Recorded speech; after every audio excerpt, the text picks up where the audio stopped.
So hello, my name is Marguerite Herman.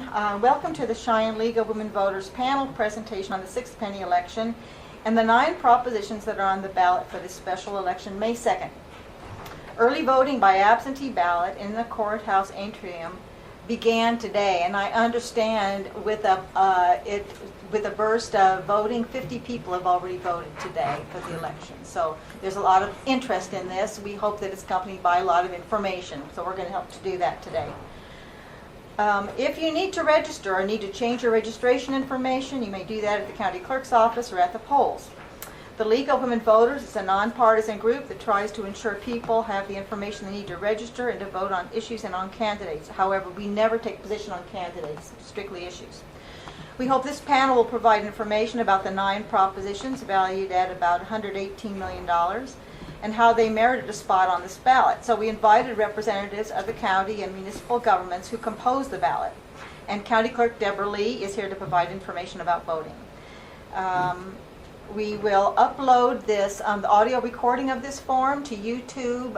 It should take maybe just a day or two. And so you will have this. You can pass it on to friends, refer people to it, spread the link around. So we hope that this will be accessible. I know there are open houses that people maybe can't get to, but this will be very easy to share publicly. For the County Commission, we have Commissioners Amber Ash and Troy Thompson. We have, for the City of Cheyenne, we have the Mayor, Marion Orr. And for the town of Albin, we have Jenny Gherman? Jerrie Gherman. Okay. And what is your position there with the... I'm a council member. A council member. Okay, thank you very much. And we did invite the mayors of Pine Bluffs and Burns to attend as well.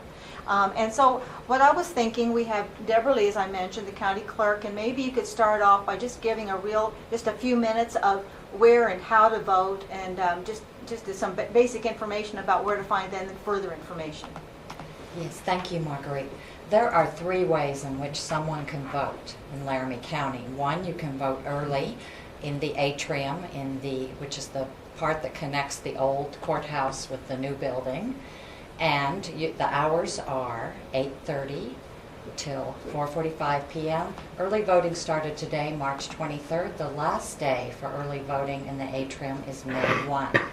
The second way in which someone can vote, they can vote by mail, absentee ballot. And to get an absentee ballot, you must be a registered voter.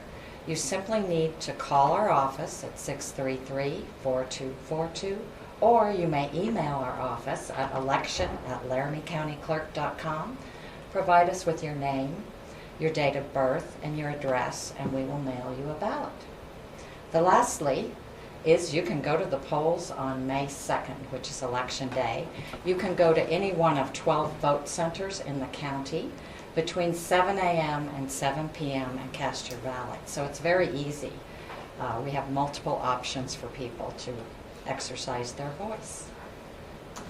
Okay, thank you. And we probably ought to start with a brief description of what is the 7th penny, because it's kind of a misnomer, because as I understand it, you could actually impose 2% sales tax on this, but the tradition has been to impose only 1, so it becomes a 6th penny on top of the 5 previous already in place sales tax. Is there anything more to explain about that, what it is? You've probably heard some misconceptions about what it is. Does anyone want to address that issue real fast and just do a quick snapshot of what it is going to be on the ballot on May 2nd? What is that tax?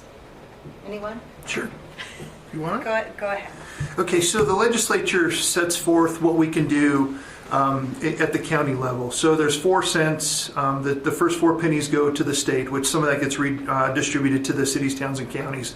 The legislature also allows us to add up to 2 pennies for a general purpose tax. So that would be what's called the 5th penny. They also allow us to have up to 2 pennies for a specific purpose tax, which is what we have called the 6th penny. And then they actually allow us to do up to 1 penny for an economic development tax, with the caveat that you can't go above 7 cents. So we could do 2 cents, general purpose 2 cents, specific purpose 1 cent economic development, but can't go above 7 cents. So we currently have, every 4 years, we vote on the fifth penny tax, the general purpose tax, which goes into our general fund.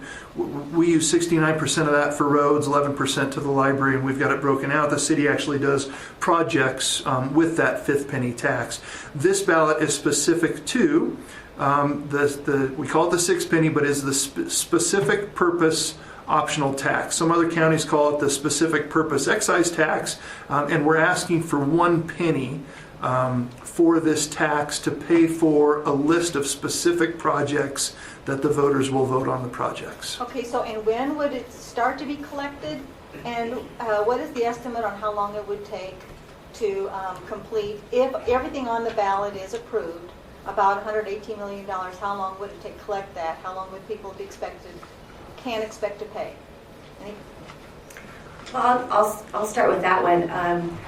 We are expecting a tax holiday. It's my understanding that the current sixth penny will come off beginning April 1st because the taxes for the projects have been collected or are due to be collected by that date. That being said, we even if for everything that passes on this May resolution, we have to wait until the first month of the next quarterly cycle, and so the sixth penny will then pick up again on October 1st to begin to fund those projects that are approved by the voters. It's almost anybody's guess as far as how far out those projects are. Should everything pass? A lot of it depends on our economy and our collection of the revenues. It could take 4 years, it could take 6 years, it could take 8 years if things slow down. Not doing the math, maybe Commissioner Ash has it, should everything pass, my guess is maybe 6 years. It could be longer than that. We generally figure 20 million a year, and so 6 years. But collections were really good. We completed this collection sooner than we originally anticipated. So when the economy is doing really well, that collection goes much quicker. So as the economy picks back up, we would anticipate that collection would occur more quickly. All right, thanks. And I know someone just, did you come in representing one of the municipalities? No, not municipality. Okay, sorry. All right. Well, I guess we could go ahead and launch into the description of the projects, and I don't know how you want to line them up. The most expensive one, and I'll just to explain also briefly, although it's menu sort of, some of the propositions are bundling in certain projects, especially for the smaller municipalities. But I guess let's hit the biggest ones, especially. Well, and maybe you could just say briefly also, how does a project even get on this? Because there were a lot of people who were in line who wanted projects that did not make it. Can anyone talk about how that process worked? And you know, I would say the representative from Albin may want to jump in at any time if you want to contribute. And in the county, you have a county-wide view. I throw that open. How do you get on the ballot? I know for Albin, I wasn't involved this year. I just got back on the council. I was the prior year. It is a process. It's a very big process. For Albin, we look at what our needs are. We don't have a lot of funding out there, so we look at mainly infrastructure projects. One of our big projects right now is growth of the town. Last year we were lucky enough, or last sixth penny we were lucky enough to buy some property. That again is on our sixth penny this year to expand that and do the infrastructure. We are a very old town. We're looking at sewer lines, water lines, a little bit of equipment, buildings, those type of things is what we're looking at. But like I said, I was not part of this sixth penny ballot, but it is a process. I know that from previous times. Okay. Does anyone else want to address that, Mayor? Okay. Well, I'm going to toss it over to Commissioner Ash. You were actually on the committee, and maybe I'm sorry, you were too, probably. I was not, having not been elected. So certainly the process of this year. So each entity, starting back in May of last year, we contacted Burns, Albin, Pine Bluffs, and of course the city of Cheyenne, and set up the process by which we would go forth and put forth the ballot. And so we asked the communities to go back out, come up with their project list, and bring that back to the committee. And part of what the committee established was that each community best knew its needs, best knew what the community needed or what they wanted to prioritize their request on. And so the committee of the six penny, the whole group, did not make those decisions. That was left to the individual entities. And we split out the funding. We did $5 million for Pine Bluffs, $3 million for Burns, $2 million for Albin, and then the county, I'm sorry, the county and the city each split the remainder out. And so through that process, we came back together and started working to reorganize the ballot, or organize the ballot. The county had some challenges with the jail and the courthouse projects, and that as we were going through and working with the SEH, the engineers on the project, we determined that it was going to be much more costly than we had originally anticipated. So prior to that, we had found that we had previously had a group in, and they had given us off-the-cuff numbers, and we had been working from those. And as we got into the process, we discovered that there were some infrastructure issues in terms of failing HVAC systems, that the conduit for IT was being crushed by settling, and that needed to be updated. We have a server room that overheats, and so we needed to address that. And so going through that process, we found out that it was going to be much more expensive. And so that delayed some of the timelines with the getting through the six-penny process and setting up the ballot. But we wanted to make sure that when we put the projects out to the voters, that we had good solid numbers and that we had good strong information, which is why we went through the process of getting a full schematic design for both of those projects, so that the voters could feel like we had a strong, reliable plan and that we had given consideration to all of these things. We put together the ballot and sent it through all the entities in December. The city incurred a change in administration, and based on the campaigns, they wanted to make some changes, and so we were able to work through that process and be able to do that. And then we got all the revisions passed and put that back to our county clerk to get the ballot out, and absentee voting voting has started today. So.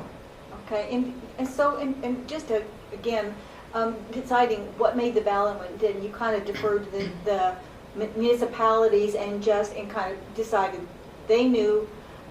We often hear the needs versus wants, as if that's a bright line, and we all know it can mean different things to different people, but you really relied on them to bring the projects to you, and then you tried to make them fit within the budget, kind of a thing. That's correct. And then from the county specifically, we, as a county, I think that there was a lot of consensus on the county as to what those projects should be for the county's portion of the ballot, because most of those projects we have been working on long before we started the six-penny process. You know, we had started working on the jail and the courthouse expansion. We had already started working and completed the schematic design for the fire stations. You know, most of these projects, Christensen Overpass was on the previous ballot. The voters had approved funding to do some of the preliminary designs and stuff. And so a lot of these projects have been in progress for a very long time. And from the county side, there was a lot of consensus on what should go forward. The multi-event center for the Archer complex, also, you know, that was a project that had previously been on the ballot. The voters didn't support at that time. We went back to the drawing board. You know, really, the fair has done a fantastic job of going back out, studying the issue, studying, you know, how do we make this profitable? How do we make sure that this doesn't become a burden on the taxpayers after we build it? And so these projects for us came together pretty easily in terms of They had been a long time need, a long time project, and we were really able to reach a consensus on that very quickly. Okay. I was just wondering, the representatives of the two municipalities here, do you want to address anything, because there are 9 propositions, and which ones are, if one were to, must pass, absolutely vital for your communities.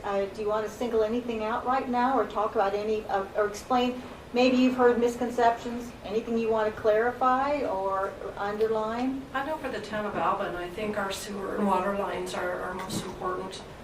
Like I said, we've got some old lines out there that really need to be replaced, and those are crucial to keeping the town healthy and safe. And which proposition is that under? I'm not I think, is it? positive at the moment. Okay. Let me see. Maybe 8. Trying to think. Well, we can come back to you if you want to. I'm just wondering for voters that are going to go down and see the propositions and to. Yeah, I'll find those and let you know. But it's basically our sewer line, and like Amber said, we've been phasing this in, and we do a little bit every time. And I think we're on our last phase of the sewer lines. But in the process of doing sewer lines, we also found out we had some very old water lines. So that got placed on this time to try to correct those. So. And that's an investment, doesn't it, that kind of doesn't pay for itself maybe necessarily, but avoids wasting a lot of resources and water down the line, aside from public health and safety. Was there a public health Absolutely. If we lose a line, I mean, these small towns don't have a lot of money to repair those if we have an emergency. So this is a way we can move forward into the next 6-7 years with this penny tax to be able to address those projects. And we have some of those. The parking lot for our community center is another one. We know when this is all collected, more than likely we're going to have to replace that parking lot. And that center is used, as a community center, but it's also our emergency shelter. It's handicap accessible, so we really want to keep that up for those reasons. And just looking at a summary on the propositions that I pulled off of the county clerk's website, it sounds like, Albin and the smaller municipalities have a real buy-in for a lot of these propositions that are sort of down ballot. I mean, the big ones at the top are really obvious. Laramie County Jail, courthouse, the construct the Christensen Road. And so just to understand that the smaller ones, there's a lot of small but really vital for the people who live in our county. And anyway, just I don't know to what detail they're listed on the ballot. Are they really how are they broken down on the ballot, Deb? Well, there was a committee that worked with a consulting firm that worked with the commissioners and the municipalities to craft which propositions would be, which projects would be clustered under which proposition. And Amber and Troy can. Well, I guess I'm wondering when people look at the ballot, and there are sample ballots already available on the county clerk's website, and there's some in the atrium if you would like to pick up. So I guess my sample question is, ballot. if the voter is up there looking at it, can they really tell? There's only so much you can put on those ballots, so they should do their homework before they get there to know exactly which projects are in which proposition, because it's not going to be listed in detail there. Like, for instance, various projects for the smaller communities is a pretty there general is picture. quite a bit of detail on it. So they'll be able to. But still, we always recommend voters do their homework and really look into that project. But the ballot is I would say, quite detailed. It is. I think for every the projects. Yeah, for every project that's on there, you can get, if you read through the ballot, and we've got one up here, you get a really good idea. For example,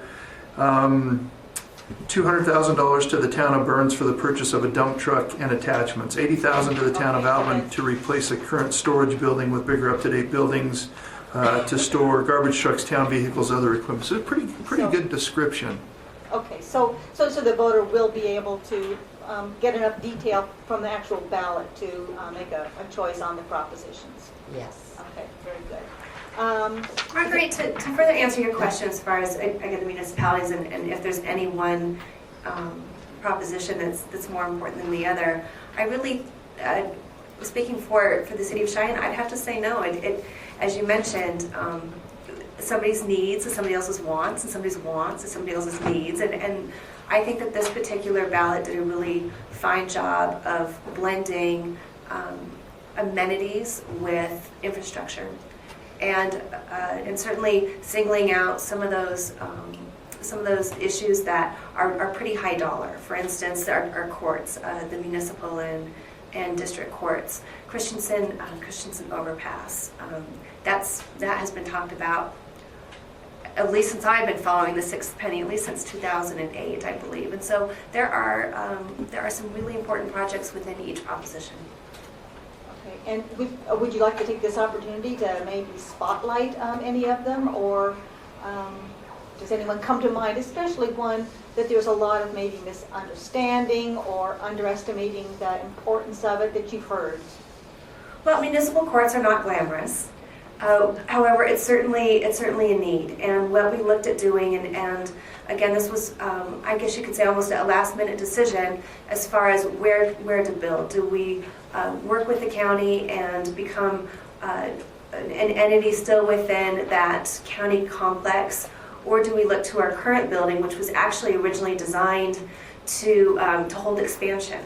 And what we determined, it was probably, we would hope, less expensive, and being responsible to the municipality and to the taxpayers to take that and separate it apart and kind of be masters of our own destiny as far as expansion growth needs for the county, but placing the municipal court building on what will be essentially, it's part of our northwest parking area. We've been working with the original architecture firm actually for this facility, and making sure that it's something that we can certainly do. And we're looking at within the court is a standalone facility with a connection, because opening up this building, once you open up old buildings, you never know what kind of things you might find with HVAC systems, etc. So that's one entity that we're looking at. The other change that we made was with regard to fire. Rather than pulling out one specific remodel for Fire Station 5 on Dell Range,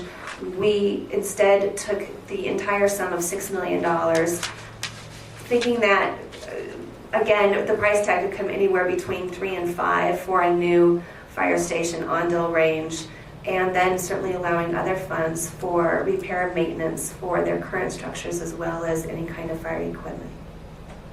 Okay, and briefly, for the uninitiated, what does the municipal court do, and why do they need their own space? Boy, I wish the judge was here. Okay. Our municipal court system is actually, there's certainly the lower crimes versus the circuit court and district court. DUIs are handled through municipal court, traffic violations. I believe that there are some, again, some of the smaller misdemeanor crimes.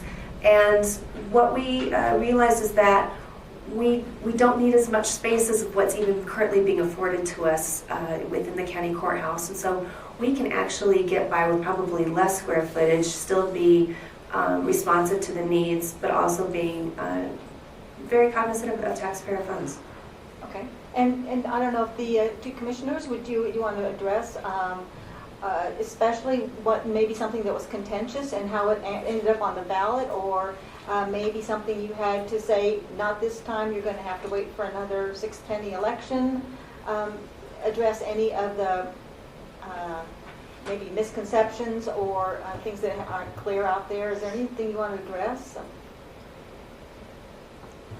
Well, I think, the one thing, it's kind of some of the information I've seen going out has to do with our jail. And so we have some challenges in terms of, with the jail expansion, in terms of the type of population that resides within the jail. For example, sometimes we have beds available in a men's cell, I guess, but we need another female bed. And so as our female population continues to rise, we need additional pods to be able to sort those populations, the male from the female. And they are growing in our population. The other thing that we have is that mental health issues. It's estimated that approximately 60% of jail inmates have mental health issues. And so part of the proposal will actually expand the mental health monitoring within the jail. We have 8 holding cells in the central booking area, and only 4 of those can be used with individuals who have mental health warning signs. And so in 2016, there were 325 persons that were monitored in that area. And part of this expansion will double the number of beds from 4 to 8. And so part of what we're trying to do with this expansion is the ability to be able to address the needs of the different populations that are in the jails. Sometimes it's not a matter of just having a bed, it's a matter of having a bed that meets the need of the particular population that we're trying to serve. And so I wanted to kind of get that out there and clear up some of the confusion about that, because in order to meet the growing demands, both of the mental health issues as well as the growing demands of the female population, we have to have additional cells. We have challenges also with different gangs. You can't, put rival gangs in the same pod, and so we have to be able to sort those groups out, and that takes pod space in order to move them around. And when people come in, they go through an assessment process so that they're able to determine and sort those to prevent, further acts of aggression within the jail. And that's all part of the safety. And I don't think that that has been put out there, how important it is that we have that ability and that expansion space to do that. So it's safety, and also it sounds like maybe to comply with certain statute requirements for access and surveillance and watching and separating certain populations, that sort of thing. I mean, it sounds like, the jail was expanded just 2000, right? And so if somebody says, well, why didn't we know this then? Why all of a sudden, 18 years later, 17 years later, although 17 years sounds like quite a while. So what has happened in that 17 years to require this, would you say? Well, part of it has been Laramie County has grown. In fact, I just read a report today that over the past year, Laramie County was one of only 3 counties to experience 1% growth, whereas other counties were contracting throughout the recession. Laramie County experienced a 1% growth over that time. So Laramie County continues to grow, and as the population grows, the needs grow. I think back when they did the first expansion that you referenced earlier, they anticipated that we would be good until 2020. I believe it was 2020. And here we were back in 2015, 2014, and already dealing with these issues and the need for expansion. So, the demand has outpaced even what we had studied and anticipated we would need. And so now we're trying to address that and make sure that we have enough beds to be able to meet the needs of the community. Okay. And it also sounds like there's a safety issue too. And it is supported by our the law enforcement agencies who run the jail, I'm guessing. Yes, very much so. They've been involved with all the design and details. And if people want more detailed information specifically about the jail, where would they go? Is there a resource they could check out? So we are putting information on the Laramie County government website as well as the Facebook page. And then they can contact any of the commissioners. They can contact Danny Glick or Rich Hilligus at the jail as well. And anybody would be more than happy to answer questions and provide additional information to them about why this is so important to be able to meet the growing demands within the community. Okay, good. And the ballot starts out, maybe we can just address real briefly, Proposition 1, the $9 million for the municipal court, which Mayor Orr referenced, and then $9 million to remodel the existing Laramie County courthouse. I think there's information about providing, updating the courtrooms so that they're holding facilities because of the amount of criminal cases that are going through. Do you want to talk about that at all, the courthouse renovations and the need for that? Yeah, yes, Marguerite, thank you. So there was a study done by the district court judges that showed that they have a workload to the equivalent of 4.3 judges. And currently they're at 3 judges. And so when you've got all of these cases stacked up that could keep 4.3 judges busy, the criminal cases have to come first because you have to have timely due process. So the ones that really get pushed back are the civil cases, the divorces, the wills, things along those lines. So the judges came to us a year and a half ago and said, hey, listen, we're at this point where we need to expand. So they went to the legislature in 2016 and said, hey, we need another judge. And the legislature has to approve the judges. Legislature approved the judge in 2016, but specifically said they would not fund the judge until Laramie County provided facilities for that judge. So we are required to provide them facilities. So in order to have a 4th judge, we need a 4th courtroom. And unfortunately, back when our courthouse was made, there were different requirements than what are required now. So not only do you do a 4th courtroom, but you also have to have a certain number of seats in that courtroom, and you have to have the ADA requirements, and again, different requirements than we had in the past. So when we build a 4th courthouse, as well as upgrade the other courthouses, we have to bring everything up to the current requirements. So this really was pushed by the district court judges based on their workload, based on the legislature saying, yes, you have a high enough workload for a 4th judge, but we won't give you that judge until Laramie County provides you with the space. And so it sounds like the jail and the courthouse are all kind of have to do with due process and access to a legal system. Certainly. Any idea, is anyone predicting how long this will last? And actually, if the previous one lasted almost 20 years, you got pretty close. Although it's highly inadequate right now, I understand. But are there any assurances you can give voters that the jail and the courthouse are good until... Or is that impossible? I mean, if it is impossible, you can say so. So part of what we have done as part of the jail and the courthouse is we are also doing a master plan long-term study. And so we have contracted with SCH in addition to doing the design, the schematic design and stuff for this project. We've contracted with them to do a long-term study to evaluate how long is this going to last. Preliminarily, and they're still working numbers, but preliminary, we're anticipating this will be about a 20-year solution. But as they go through that process and they're studying it, they are looking to see, what are we anticipating our population growth going to be? What are we anticipating, the increase in the female population might be in the jail? What are we anticipating? Mental health issue, how are we going to see that change over, this next time period? And so they are working through all those issues. They are taking our previous study, they're updating it. They're also looking at, in the future, what might our expansion plans be?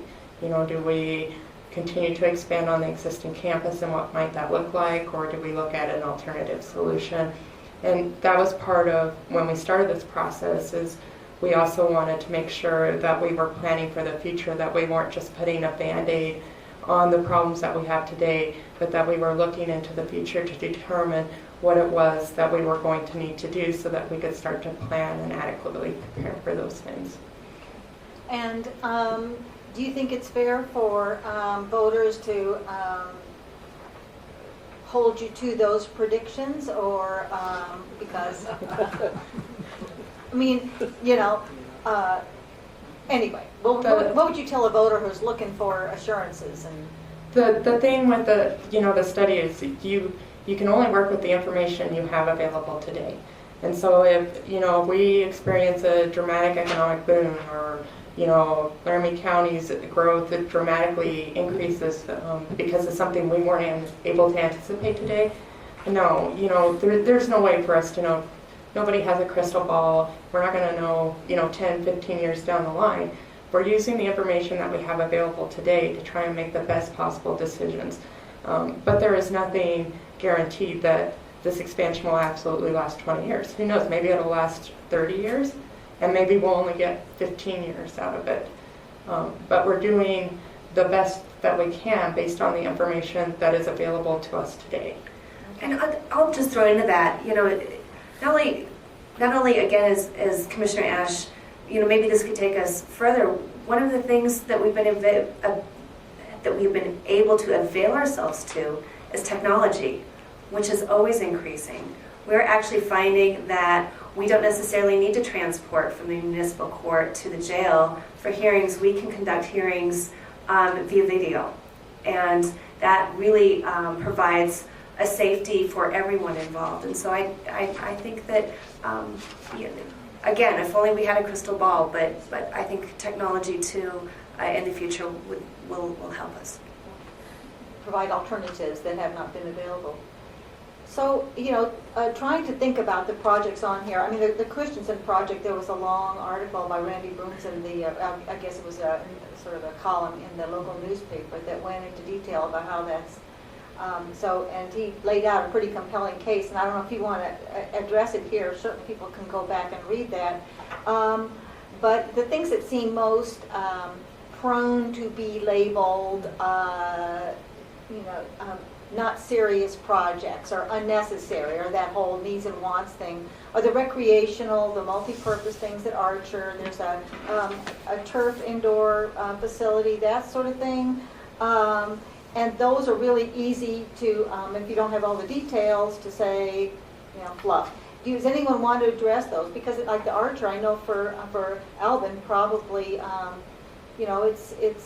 it's so much closer to you than other things in Cheyenne, and that indoor facility, I guess we all hope is going to be used by all the county residents, no matter where you live. But do you want to address that? How maybe how voters sometimes look at those things and maybe you want to make them aware of another way of viewing those. Anybody? I know for us that lives out east, I mean, I drive in every day, having that cut across.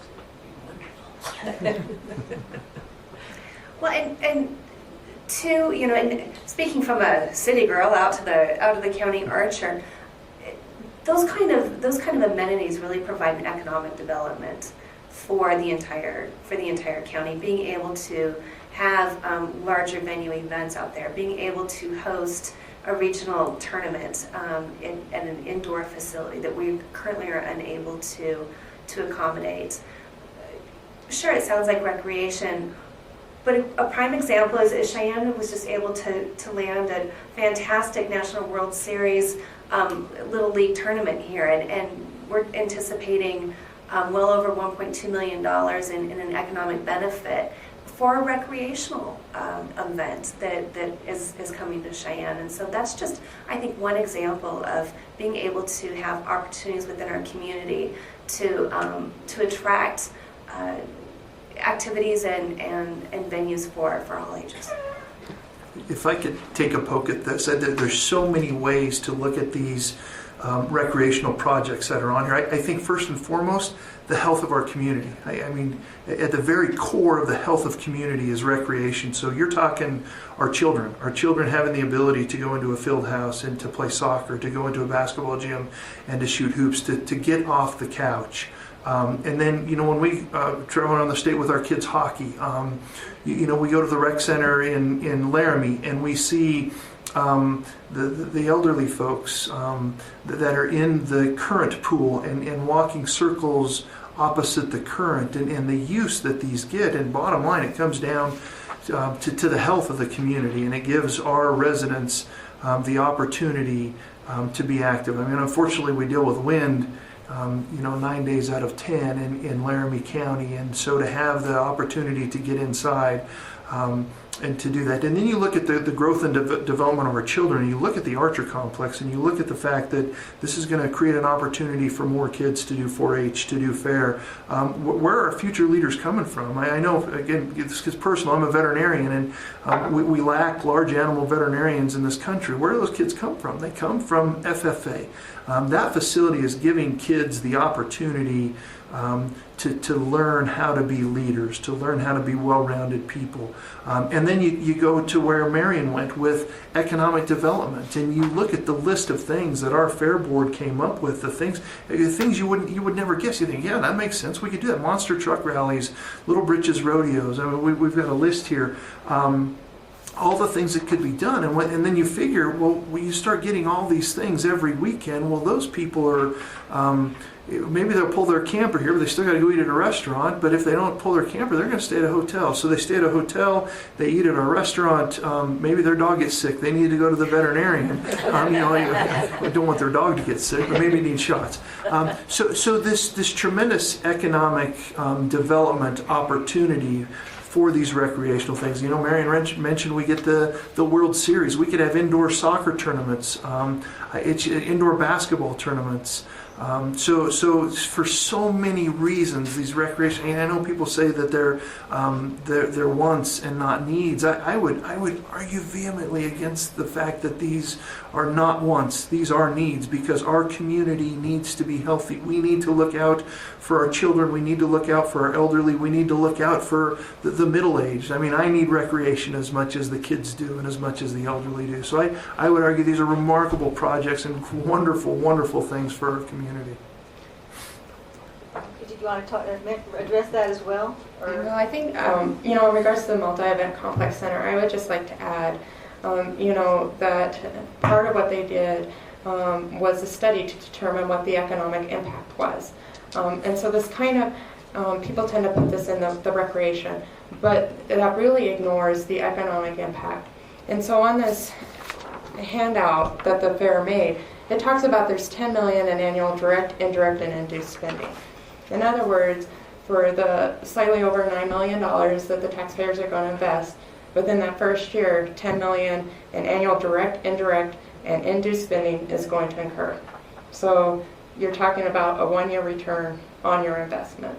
I took it to visit Cheyenne and had them run through some of their models, and they only focus on outside investment. So people staying at hotels and what they're buying at gas and those types of things.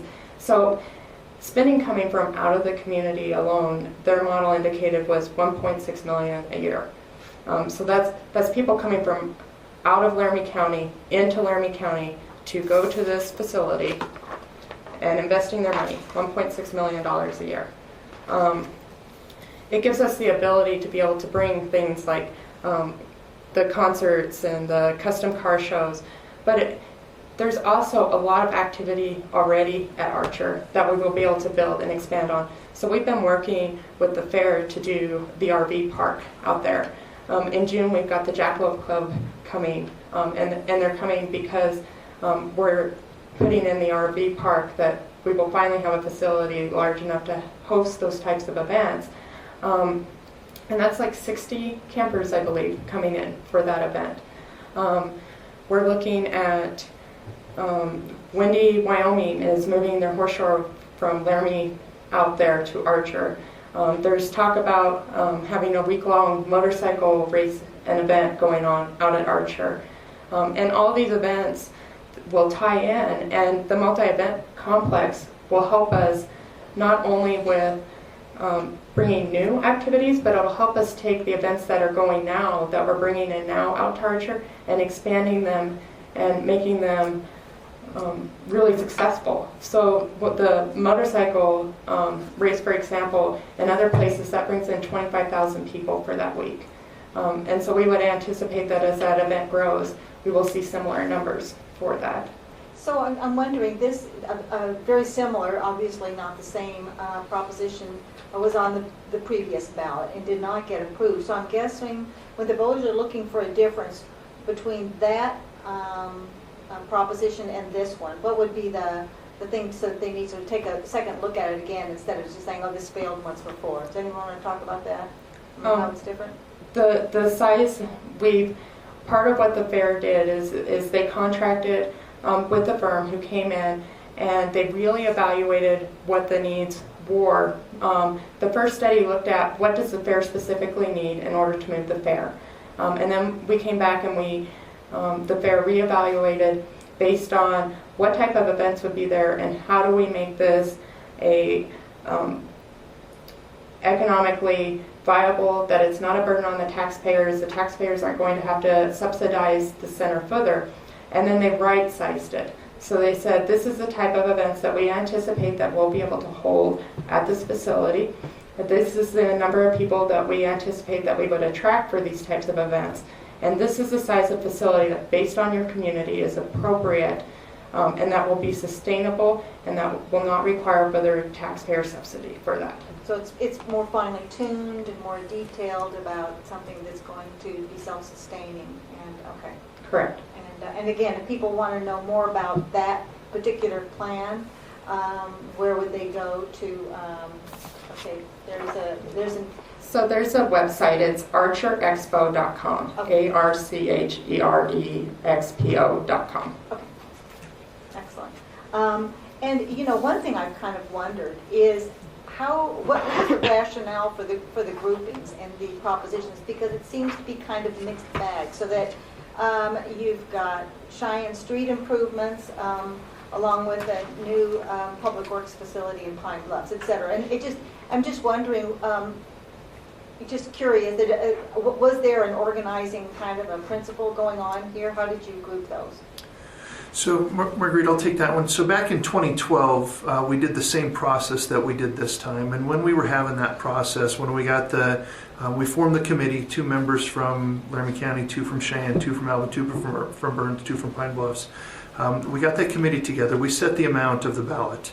And then each entity brought forward their projects. And we made the decision early on that committee's job wasn't to judge the projects. It was, okay, City of Cheyenne, your projects are all equally important to ours, and Laramie County are equally important to Albin's, to Burns, to Pine Bluffs.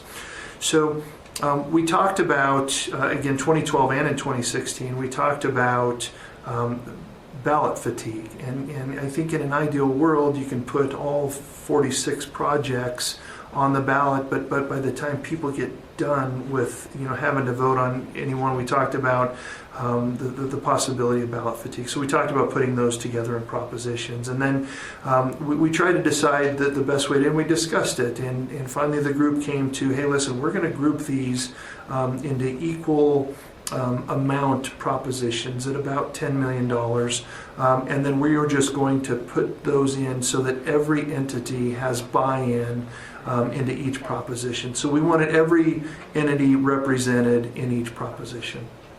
Okay, and sort of, and I'll zero in on something that has been commented on. I don't know whether with merit or not, but Mayor Orr, so on a couple of these things, there's Cheyenne streets up here. Is that a break from normal sixth penny? Because those are, and usually a special purpose is a finite project, and these are ongoing, or it looks like street improvements, but it really is finite. Can you address that, Absolutely. So this actually kind of goes back to the campaign, and for myself and Mr. Case and Mr. Laybourne, we heard time and time again that we really needed to do better by our streets and infrastructure. And that fifth penny simply is not doing it for us. For example, we have an entire project on Evers Boulevard that was slated to be done with a fifth penny, and the money simply will not be there.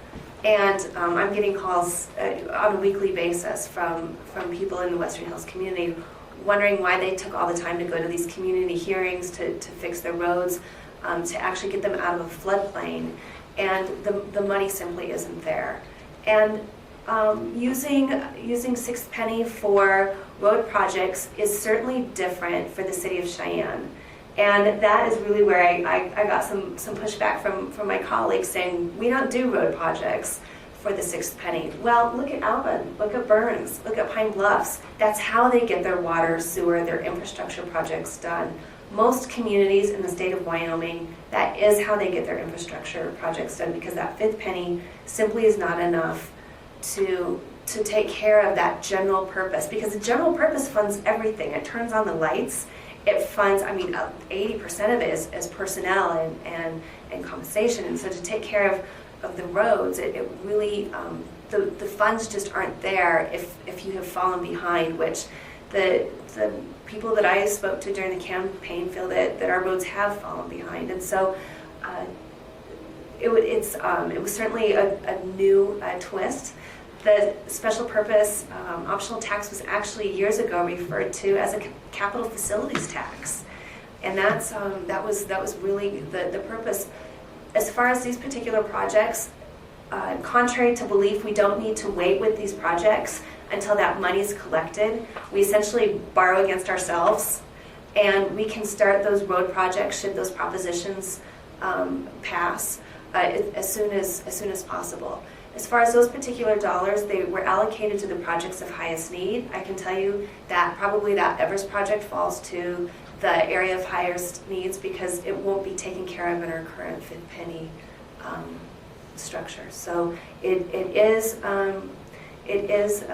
certainly a new way of putting something on the ballot, and I really appreciate the time and that it takes for putting these ballot propositions together. I was fortunate enough to facilitate this project back in 2008 and 2012, and as far as grouping everything, it does take some finesse. I personally, just for the sake of being able to see what the temperament of the voters is for putting road projects on there, would have liked to have seen that as a standalone proposition, up or down regarding roads. But I certainly respect the fact that they wanted, rather than projects, more by dollar amount, having like dollar amounts within the proposition spread apart. So and so just sort of to it would be good to look at these as catch-up funds to get things back on track, and then not necessarily a plan to every sixth penny. That's not a plan going forward, a sustainable plan. Would that be correct? That's a very correct statement. This is hopefully a shot in the arm that we need to get us to at least begin to where we are, and also afford us then the time to look at our pavement management system, how we're doing things. Are we spending the funds that we are getting in the best possible way for road maintenance going forward? Okay, thank you.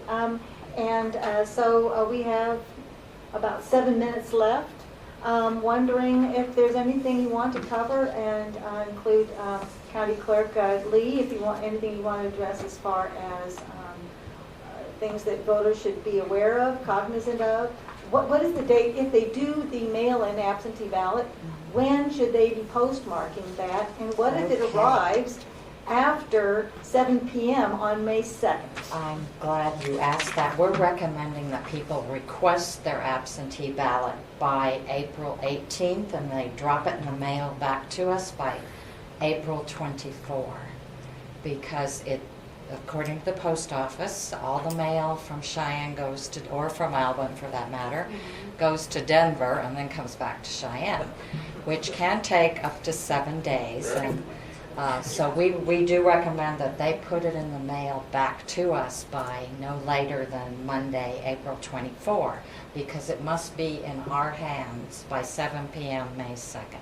And if it arrives at 8 a.m. May 3rd, what is the status of that ballot? It is not counted. We retain it, but it is not counted. It's not entered into the count. Now, could someone hand deliver it to? Yes. Okay. A person can drop it by our office at 6:59 p.m. on May 2nd, and so long as we have it in our hands by no later than 7 p.m. May 2nd, we will count that ballot. Okay. And at the polling places, we have the same kind of polling places situation as Yes, the last we have election? vote centers, Vote centers, and there are 12 of them. They are the same ones used as during the last 2016 presidential election, with one exception.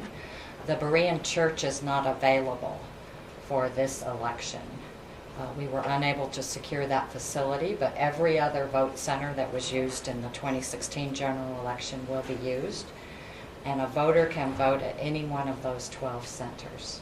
And if the person wants to register, should they bring any kind of an ID with them? What should they bring with them if they're registering to vote? And just to make it clear Yes. also, if you missed the last election cycle, you are purged. So That you is correct. consider yourself unregistered, and so what should people need to bring with them? So, and a person, and we're lucky in Wyoming because a person could show up at a polling place and they can register and vote at the same time. So this is a real privilege we have here.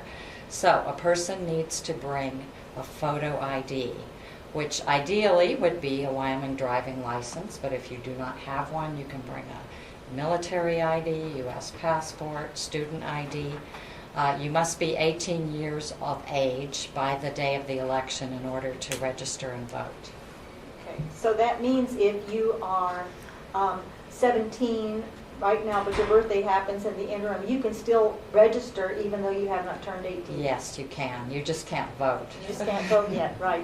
And I know this has come up a couple of times. So if a person votes absentee and changes his or her mind before the date, can the person recall that ballot and change? No, they may not. It's just the same as if you voted on the machine. Yeah. And do you have a Question? Yes. I have a question. So, my name is Wendy Volk, and I've been involved with the Christensen Project, Proposition 3. And the number one issue we're hearing about is voters are not aware of this election. And I'm wanting to know what we can all do. I've personally hand distributed 1,500 of these that I've been told are going to be mailed out to the voters about the projects. And I am telling major employers in Cheyenne, I will email these to you. It's not saying yes or no. I've distributed, thank you, Ms. Lee, for giving us the sample ballot. I've given them the important deadlines at the open houses. I'm distributing in them. But I really think voters are not aware of this upcoming election, and I would like to know what we all collectively are doing, both at the city, the county, major employers. When I talked to the sheriff's office, I said, can I get you however many? I'm printing these at my own cost and distributing it. But I need to know, how are we informing the public about these very important issues? So that particular ballot right or information right now, right there, is being sent to every registered voter within Laramie County. It should be in their mailbox in the next day or two. I think that originally it was supposed to be sent out prior to early voting, but that is being sent out to every registered voter. And then of course we're having these meetings, and I really appreciate the fact that we do need to get the word out there. Certainly social media is important. This tax is so incredibly important to everyone in Laramie County. We are really fortunate in Wyoming that we have a very low tax base. We have no personal income tax. Our property taxes are very low. And so if we are going to move forward as a community and provide the kind of amenities and the infrastructure that we need, we absolutely need this tax. And we also need to remember that it's not just you and I that pay this tax. It's all of the visitors that come to Cheyenne and to Laramie County, and they pay that tax as well. And as a matter of fact, one thing I learned at the legislature this year is something like 11% of the sales taxes paid in the state are paid by people from out of state, so non-residents. I'm sorry, yes? If I could just add to that, I would also say that every single week we are featuring different projects in the Wyoming Tribune Eagle on Wednesdays in the guest op-ed section. So we're having the stakeholders in the project write those op-eds. Earlier it was referenced that there was one for Christensen Overpass. The op-eds that have already ran, after they've ran, you can either access them on the Tribune Eagle's website, or you can, a few days after, we will post them to the Laramie County government webpage as well as their Facebook page. And then we've been sharing them out from there. But the Tribune Eagle, in order to help us educate the voters, has graciously given us an 800-word guest op-ed every single week to feature those projects. And so please take the time to read those. If you miss some, go to our Facebook page or our web page and you can read the old ones, or go to the Tribune Eagle, because they come from the stakeholders. They contain the details of the projects and why. Commissioner Ash, I appreciate that, and when I passed out Randy Bruns's by social media, unless you have a paid subscription to the Wyoming Tribune Eagle, you can't read the article. So I did ask Randy Bruns permission to get a PDF file of his so I could pass that on by email. And I'm now going back to the previous issues. So that might be something also, is we are getting some pushback, is people do want to become informed, but they're finding they have to buy a subscription to the Wyoming Tribune Eagle, either online digital version or a subscription paid, but I think we need to make that as a PDF because people are hungry. They do want to know about these issues, and I didn't realize that that was a technical glitch on passing on information. Well, and the ones after they go, after they've printed and we move them over to the county website and the Facebook page, they are the full text. So they can see them, the full text without the subscription there. That was something that the Tribune Eagle graciously agreed to let us do because we needed to be able to get that information out there for those who did not pay for the subscription. And so we've been able to full print the text, but we never published them until after they ran in the Tribune Eagle. Campaigns take time. Campaigns take a lot of time. And with the deadlines that we were faced with in getting this ballot together, it left us with one of the shortest campaign opportunities I think that we have really probably experienced in Laramie County with this particular thing. And so I believe we are very far behind the 8 ball with early voting starting today, and we only finalized the ballot less than probably 2 months ago. And that means that we all have a lot of work to do in our own circles and encourage everybody to get the word out, which is why I want to thank you for hosting us. And, and I will, we will post this as soon as possible on YouTube. It will be a static picture, but with the audio. And I think what the Cheyenne League could do, we have a page on the Wyoming League website, and I think without endorsing any of the propositions, we can maybe include links to certain sources of information if people want to search out further. We're trying to get people informed. I guess it starts with getting people to know there is an election May 2nd and what is on the ballot. So I think that's the heavy lift right now. Yes, I would agree. So I want to thank everybody for being here, the County Clerk Deborah Lee, the 2 county commissioners, Mayor Orr, and Jerrie Gherman, I'm sorry. It was close. And we hope everybody will do their due diligence. And if you're quizzical about one of the projects and you think, boy, it just doesn't make sense, before you come to a decision, please check it out. Talk to people who know. You may end up saying no on election day, but please don't do that just because you had questions that weren't answered, because there are a lot of people who will answer it. And so thank you for your time. Marguerite, if I could just add real quick, there is an open house tonight out at the Archer Complex. We have representatives from all the different projects there. So if you have questions, it'll be at the M building at 5 o'clock, and I'm hoping to run and get balloons and balloon out there, so it'll make it really easy for everybody to find their way. But it'll be at the M building, and we hope that you will come out and join us and learn more about these projects tonight. Next Tuesday. Oh, and then next Tuesday at 5 p.m. we have another open house if you're not able to make it tonight at 5 p.m. at the Kiwanis Community House. Okay. Thank you very much. Thank you. It doesn't turn on the cars. No.